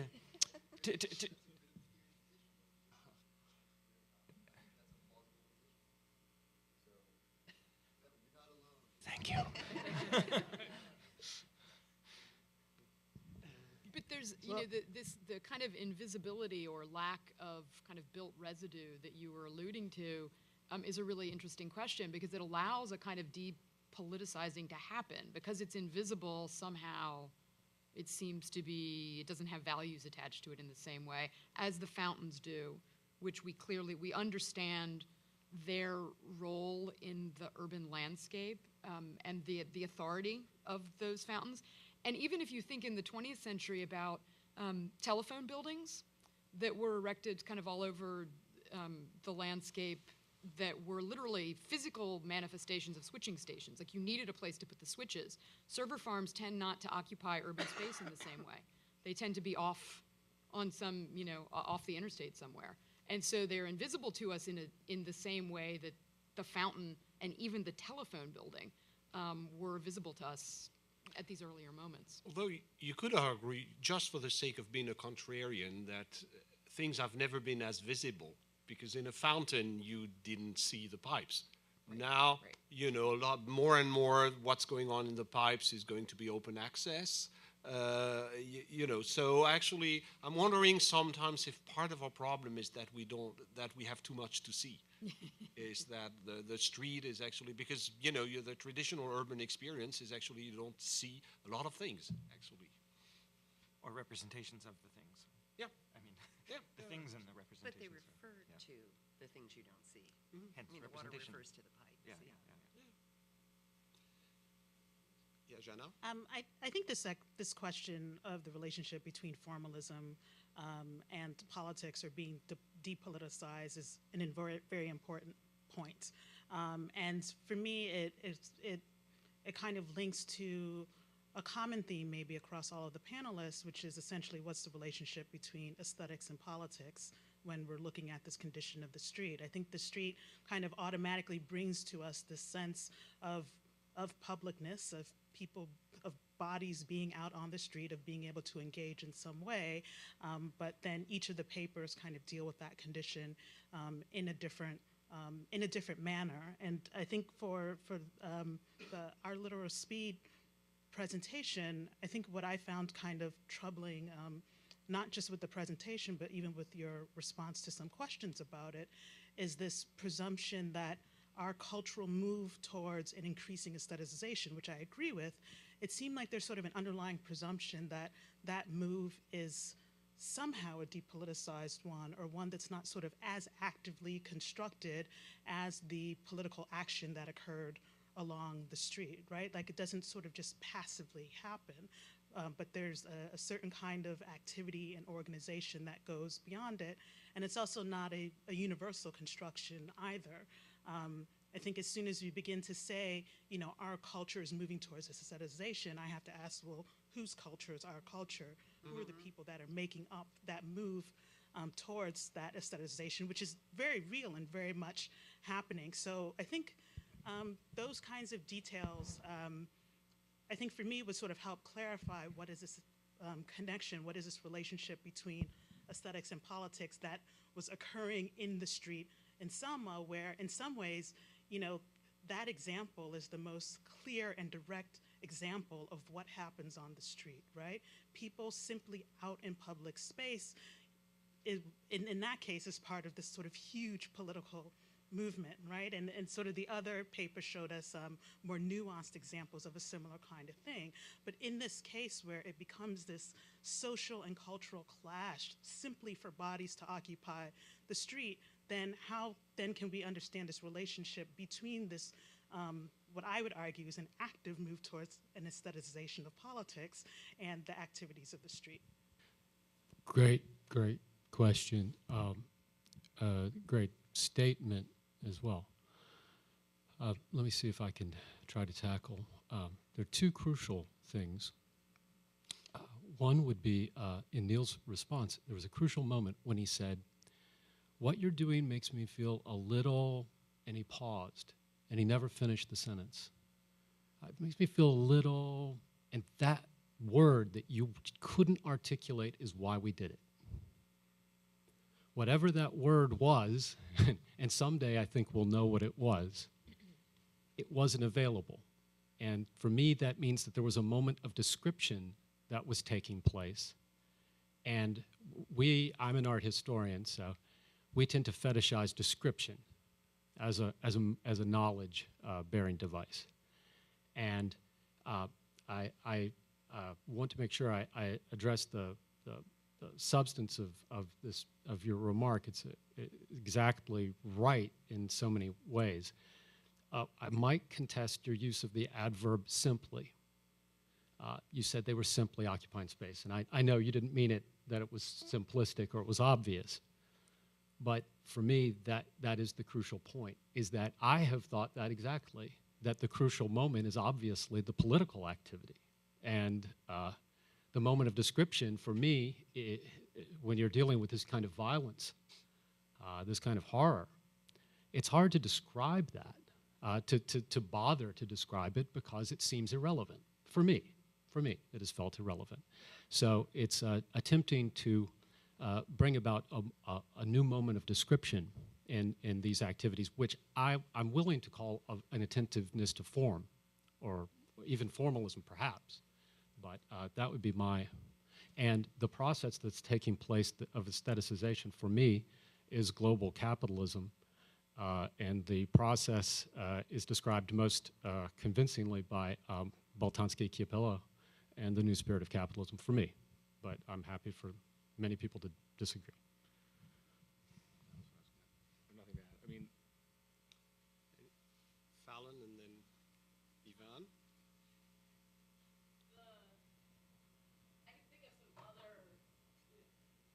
Sorry. I could definitely think of perhaps some other agents who have an interest in the aestheticization of this particular political act and others. And I'm not going to pontificate on that.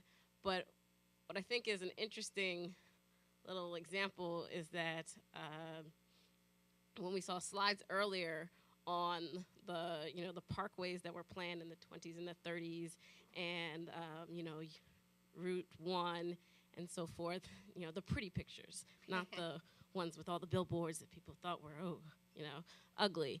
That there was a group of people who were producing those photographs and disseminating those photographs for the purpose of legitimizing the act for them to intervene and to build, oh, that's not a highway. No, that's a street, or that's a byway. This is a highway, and we're going to plan a highway. And so this, whether it is description or it's some kind of visual or formal tool that's used, I think that there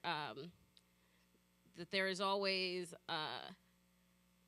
a multiplicity of actors, perhaps a little more local than global capitalism or the neoliberal states or any other so impossibly large network of people and things and institutions that we can't bother to situate them within the space of the street.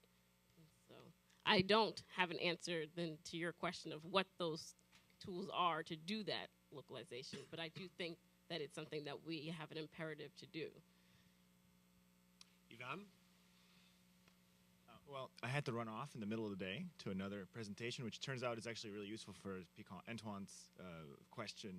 So I saw a presentation on neon, which is it's an NSF, it's the largest NSF-funded mapping project of sort of the ecology of the United States. And the argumentation behind it is that billions have been spent on understanding the universe, and billions have been spent on understanding the underwater world, and that no money has been spent on the actual livable ecology that we live in. And so now they're building these 60 or 70 major kind of collection towers all throughout United States, Alaska, the continental United States. The point is, it's interesting because even the argumentation of at this level of kind of public discourse at these very large institutions was that kind of, let's say, the life sciences came to let's say the powers that be and said, hey, this is an area that's not being discussed. There's an infrastructure that has to do with kind of this lived environment within a very defined national boundary.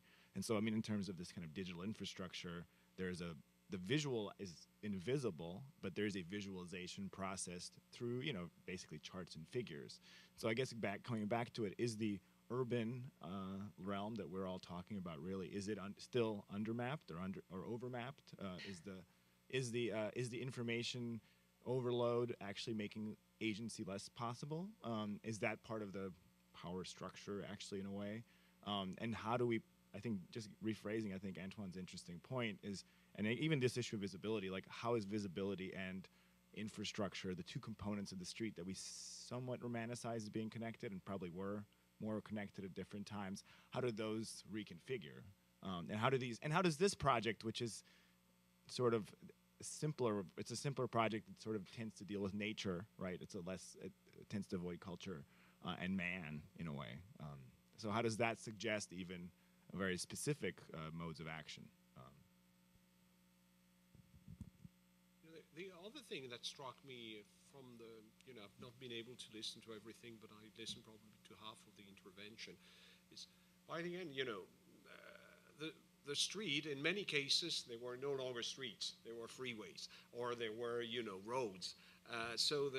And when you try actually to construct what the street is, and I would go back to what Ateya, for example, showed, it's a discipline of the body.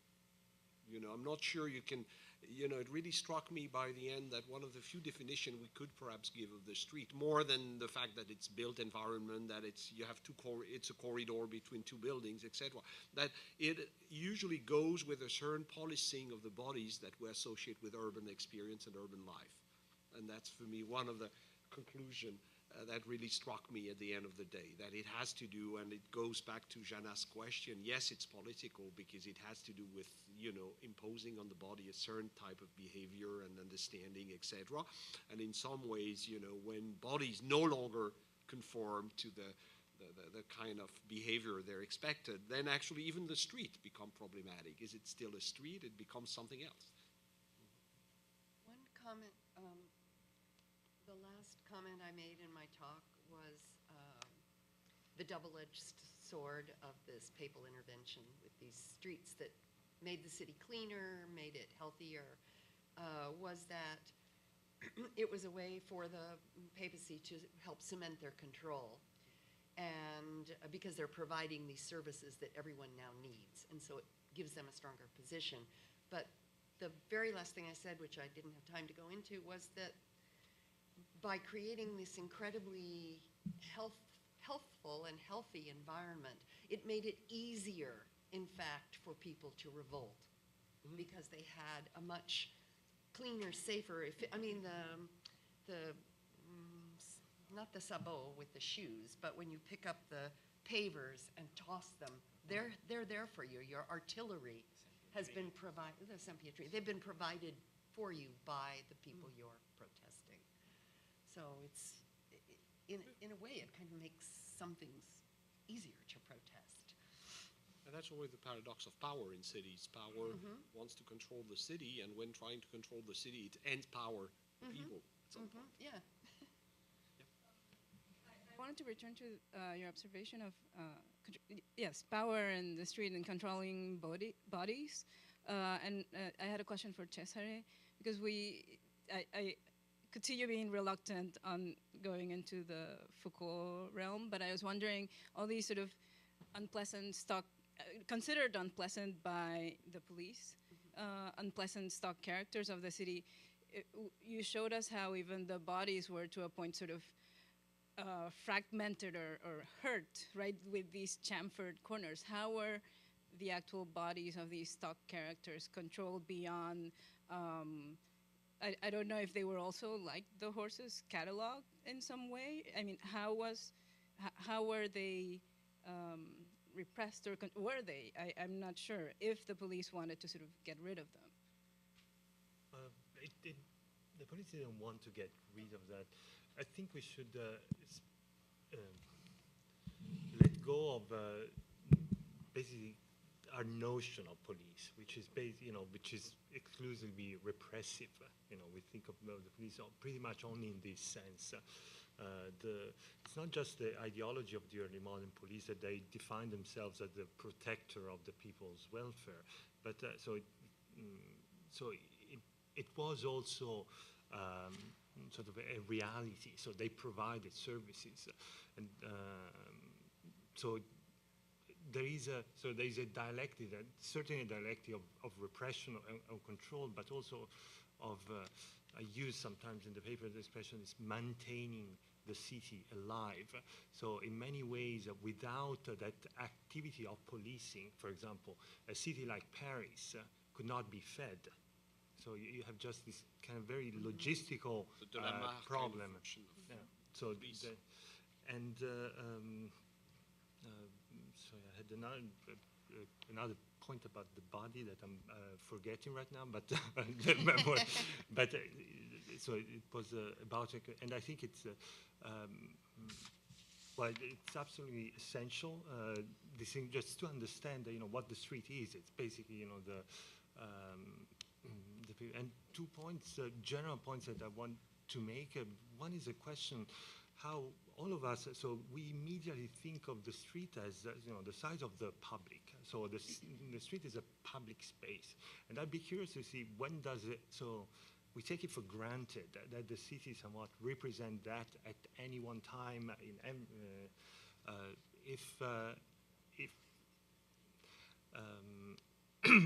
Sorry. Well, it was just... I had 2 comments listening to you. The first is that with the digital, actually, we might be going back to this old notion of police, which had to do also with management. Because the Traité de la Police is actually also a treatise about what one almost could call urban engineering and a lot of things like that. And today, the digital erodes the difference between mapping, surveillance, control in the sense of management, etc. So we're going back to something like that, just like we're going back also to this kind of more complex set of nuances between the public and the private, because it's true that in old regime spaces you have all kinds of things which are neither public in the modern sense nor private, but in between. We may not need to go back 300 years to that police, because even the history of modernism, for example, there is a beautiful passage in Le Corbusier's City of Tomorrow, where he talks about statistics, and he makes this amazing praise of municipal officers. He says, no one everybody criticizes them, but they are those that sort of make the city function. And then he compares them to the policemen that channel, he says something like they channel our enthusiasm in popular festivals or in street festivals. So we kind of hate them, but they're sort of indispensable for that festival, let's say, to happen. And I forgot what was the other question I wanted to respond. The police tried actually to control, at least certain authors were obsessed with identifying people. They tried to develop different techniques for basically the ancestors of today's IDs. Actually, that author, François-Jacques Guillotte, did a magnificent project of he wanted to have basically every Parisian carry an ID, and at police headquarters he wanted to have a duplicate, always updated, of those IDs. And then he has this, talking of information overload, he had this incredible problem. How do you handle 1 million? He thought Paris had 1 million people. How do you handle 1 million papers? So you can see images of, he developed this kind of amazing machines, sort of a giant mechanical databases with giant wheels that turn, that spin. A fantastic filing cabinet to handle that sort of information overload. Morgan? Sorry, I have another question. I kind of wanted to push back on the dichotomy that Antoine set up between the kind of disciplining of the body as state-enacted kind of top-down power versus the chaotic masses that need to be disciplined. And that seemed kind of embedded in Cesare's response, that in some sense the vitality of the city or public life, it depends on disciplining, even self-disciplining, and ultimately that seemed to be as well the point in the presentation by our literal speed, that acts of public resistance require acts of sort of formal self-discipline as well. And I'm wondering whether there's something you could say about, the street that helps us rethink those kinds of really simple dichotomies that fall almost into kind of primitivism, as though the public is necessarily a chaotic mass that has no discipline, and that in some sense the state must be and necessarily is that disciplining force on the bodies. Does that make sense? I don't know. It does, but that's not what we necessarily had in mind, because they're regulation in a society that escaped the state by definition. It's a more complex dialectic than that. Right. So I'm just maybe whether this dialectic can be complicated and how. I always say that was the big surprise of 19th century designers of railway station, that actually crowds in normal condition tend to auto-regulate, and which is true, actually.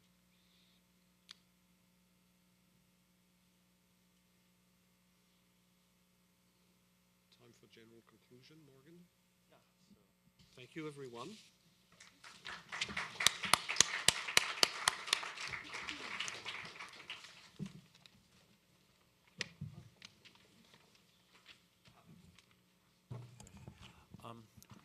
With that, we'll be pretty short and sweet, and by that meaning we're not really going to say much at all.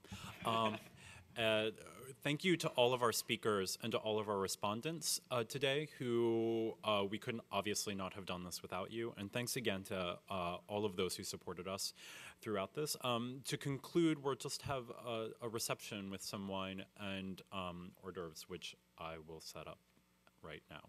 Where is it? It's back. Okay. But we'll set it up. I'm sorry, we'll set it up where the coffee was here, so people are able to kind of mingle in the lobby. We were just asked that please don't set any food or drinks on the exhibition outside. That's all that has been asked of us. But otherwise, you've been in here all day, so you don't need to stay in this room.